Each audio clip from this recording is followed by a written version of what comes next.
How's it going, guys? My name is Zach with the Movie Castle, and today we're going to be taking a look at VHS Violence II, VHS and Kill. This is from 2020, and the movie was created by Dark Infinity. He directs the wraparound segment and I think one or two of the shorts. But being Anthology, we have a bunch of guest directors as well. This movie stars Ronnie Angel, Jared Allen, and Mindy Glikerson. And this is a sequel to VHS Violence, and once again I should reiterate, the VHS Violence movies have nothing to do with the VHS movies. They're mockbusters, just trying to cash in on the popularity of VHS, and much like most mockbusters, the quality goes way down. This movie shares a lot of the same faults as the first one.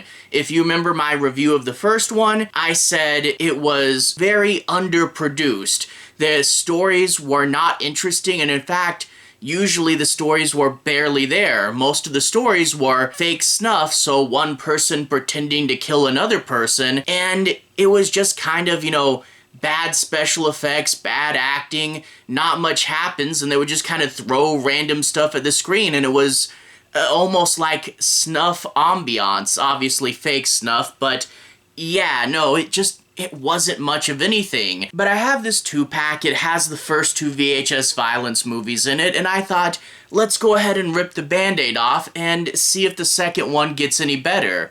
But surprise, surprise, somehow it's worse. The thing is, all the faults of the first one are still there, but the big difference between Violence 1 and Violence 2 is that there's about half as many shorts. I think the first one had something like 14, and the second one has something like 7. Now, in an ideal world, this would mean that each story gets more time and becomes more developed and more put together, and if you're doing half as many stories, you would give them more focus and more development. But no, we're not in that ideal world. The stories have about the same amount as much effort, they're just about twice as long. Like, there's so many times in this movie that I was like, oh my gosh, can we please cut to a different shot? Can we please move on with this idea? Why is this short so long?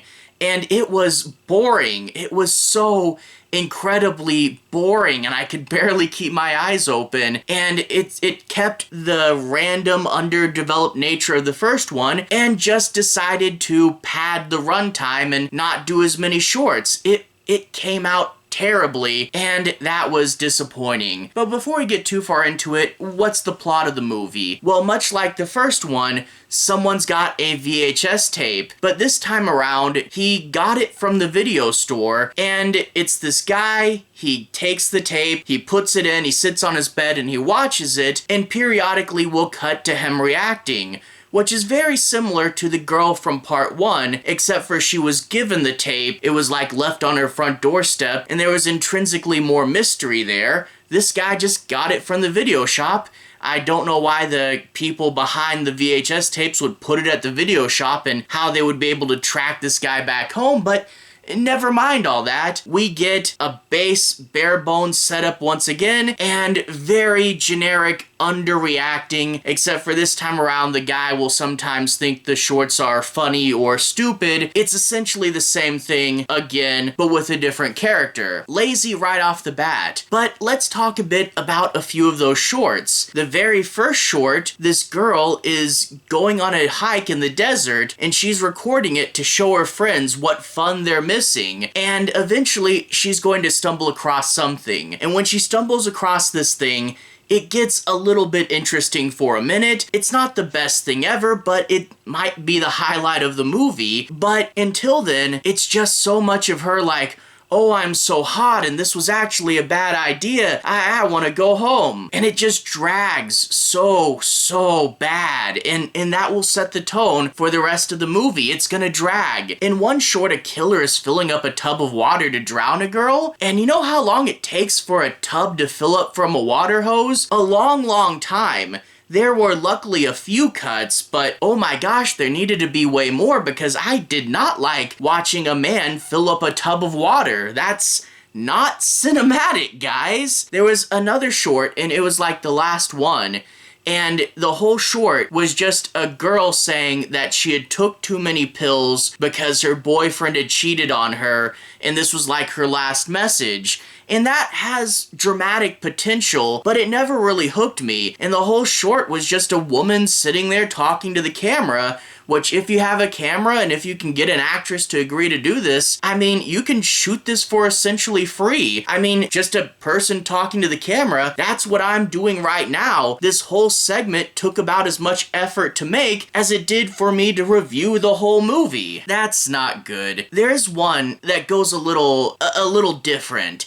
And the thing with this short, there's one of the shorts where a guy kills someone, burns his body, and takes this crispy skeleton to the TV, and then he watches a music video where the singer's wearing a leather spiked jockstrap and singing, and while the singer's singing, the man starts to have sex with the skeleton.